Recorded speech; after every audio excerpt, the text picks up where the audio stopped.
The Great Awakening is not just an external event. It's not just about exposing all the corruption and evil in the world. It's as much, and even more so, an internal process. It's about facing our shadow, wounds, traumas, conditioning, attachments, identifications, and disillusionment to be reborn in the true self. It's about allowing anything that is not in alignment with truth and who we truly are beyond the programmed personality mask to be washed away by the metaphorical waves of change and burned away in the fire of transmutation. No one can escape or run away from what is unfolding. No place in the old world is safe from it. This Plutonian cleansing process cannot be stopped, but it requires our participation. It is not an overnight process, but a whole new epoch that's begun, a long process in linear time. In the meantime, the ones riding the wave are also here to assist and help others during this time of transition.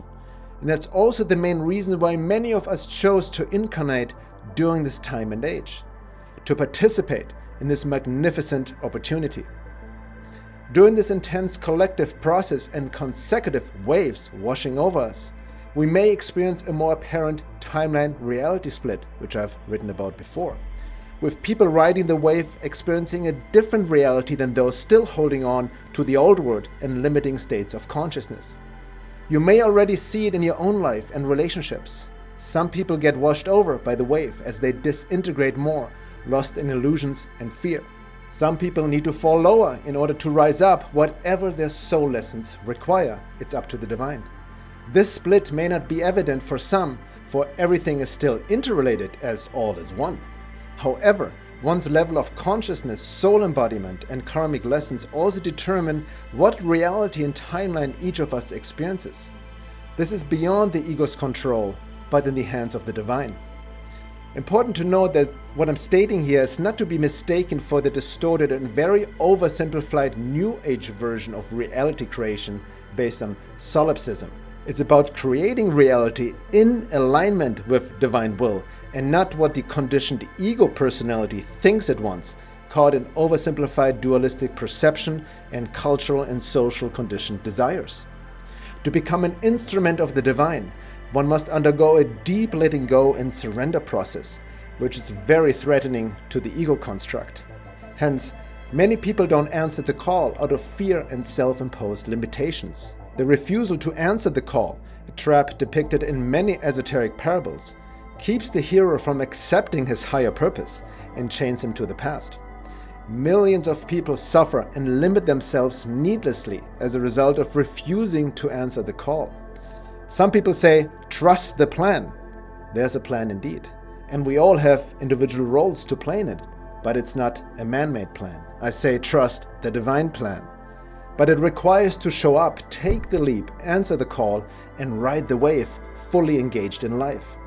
This is not passive, like waiting for something to happen or someone to save you or save us. Quite the opposite. We must learn to embody the spiritual warrior and participate in conscious action during these times of change, upheaval, collective waves, and tsunamis in service to the divine.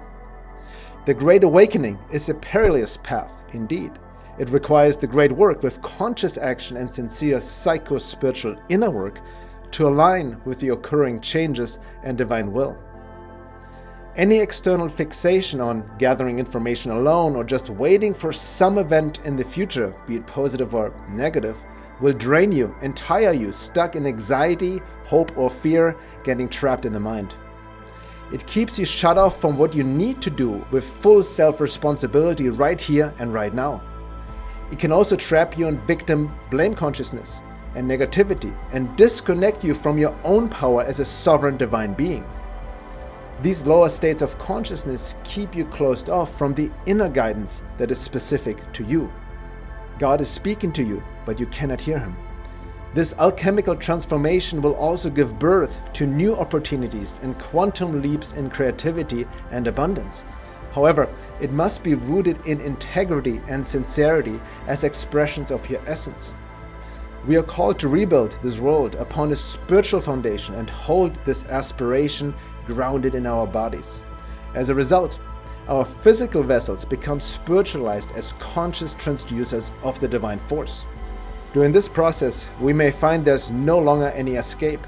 Old coping mechanisms no longer work, as there's no place in the world that is safe from what is happening. Ultimately, the body and the divine have become our safe space, the kingdom within. The body can be a source of true strength and refuge if we spiritualize it via the great work. Something bigger is happening, and we need to, or we will be forced to, align ourselves with it to ride the wave without getting swept under. As always, the mind is the big trickster. It gets caught up in mental analysis paralysis, as I call it, and externalizes it all, lying to itself that it can figure it out mentally and think itself through it. Disembodiment is the actual mass epidemic that keeps us closed off from the truth of our being and the divine. Let's open ourselves up to God, divine, the supreme, spirit, whatever you may want to call it, with sincere aspiration, surrender, and conscious inner work to remove and transmute all that is in the way.